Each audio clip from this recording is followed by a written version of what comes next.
गड्डम कारखान्याला बुधवारी दुपारी आगीत रॅपियर लूमसह कच्चा व पक्का माल जळून खाक। सोलापुरातील अक्कलकोट रोड येथील MIDC भागातील काशीनाथ गड्डम यल्लप्पा गड्डम यांच्या टॉवेल कारखान्याला बुधवारी सकाळच्या सुमारास आग लागल्याने एकच खळबळ उडाली।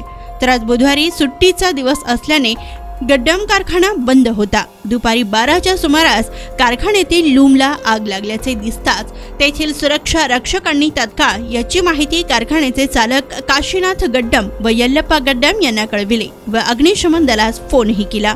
अग्निशमन दलाचे प्रमुख अधीक्षक केदार आवटे यांनी आपल्या जवानांसह तातडीने घटनास्थळी येऊन आग आटोक्यात आणण्यासाठी प्रयत्न सुरू केले आहेत।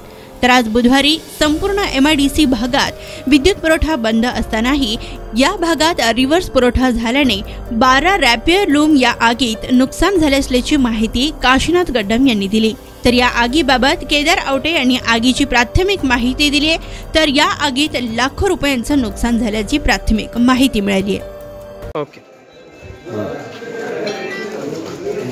आज बुधवार कारखाना सुट्टी असल्यामुळे ट्रान्सफॉर्मरनं रिव्हर्स न्यूट्रल फेस येऊन शॉर्ट सर्किटमुळे रॅपियर लूम जकार्डचे 12 लूम नुकसान झालेले आहे आणि कच्चा माल पक्का माल इतर सगळं नुकसान झालेलं आहे। शॉर्ट सर्किट लागलेलं आहे, अग्निशामकची गाडी आलेली आहेत, आग विझलेली आहे, नुकसान भरपूर झाले। आज रोजी दुपारी 12:05 वाजता इथल्या MSCBच्या ऑफिसरचा फोन आला की MIDCमध्ये मोठा धूर दिसतोय आणि फायर झाल्यासारखं वाटतं त्यांना।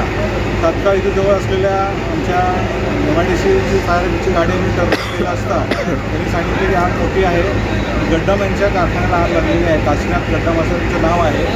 तर तात्काळ आम्ही पाहिलं असता त्या ठिकाणी भवानीपेठ, कोटली रोड आणि अक्कलकोट नाका इथली आणि भवानीपेठची गाडी आली असता या ठिकाणी पाण्याचा मारा करून साधारणपणे 4 ते 5 गाड्या पाणी मारून विझवलेला आहे। आज कारखाना बंद होता म्हणतात त्याने, परंतु शॉर्ट सर्किटचा आवाज आला, मोठा स्फोट झाल्यासारखा आवाज आल्यासारखं ते त्यांचं म्हणणं आहे आणि शॉर्ट सर्किटला आग लागली असं त्यांचं म्हणणं आहे। आणि MSCBचे अधिकारी देखील या ठिकाणी आलेले आहेत, ते देखील सर्वे करतात त्याच्यामध्ये।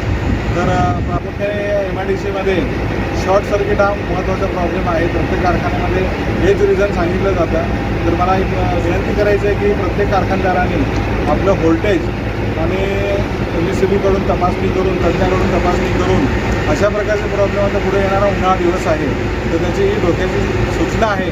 तर इतर कारखानदारांनी आता हे म्हणजे कारखाना मोठा आहे परंतु आपल्या लोकांनी चांगलं काम केलं, पाणी व्यवस्थित मारल्यामुळे आणि त्याचबरोबर खाजगी टँकर देखील मदतकार्य केल्यामुळे आग ही लिमिटेड याच्यामध्ये लवकर विझली। त्याच्यामध्ये आदरता त्यांचा कारखाना खूप मोठा आहे, त्याच्यामध्ये सर्व माल वाचलेला आहे त्याच्यामध्ये आणि जीवितहानी या ठिकाणी कुठलं झालं नाही आहे। तर येणाऱ्या उन्हाळा दिवस विचारात घेता प्रत्येक कारखानदारांनी आपलं जे MSCBकडून लाईट जे आलेलं आहे किंवा असं शॉर्ट सर्किट होणे, ट्रिप होणे असा प्रकार होणार नाही याकरिता तज्ञांकडून तपासणी करून त्या प्रकारचं सर्टिफिकेट त्यांनी घेऊन आपल्याकडे ठेवावे। आणि इमर्जन्सी काय झालं तर त्या MIDCमध्ये आपण फायरची गाडी उभा केलेली आहे, तर तात्काळ तुम्ही जाऊन त्या ठिकाणी गाडी तुम्ही समक्ष बोलवू शकता।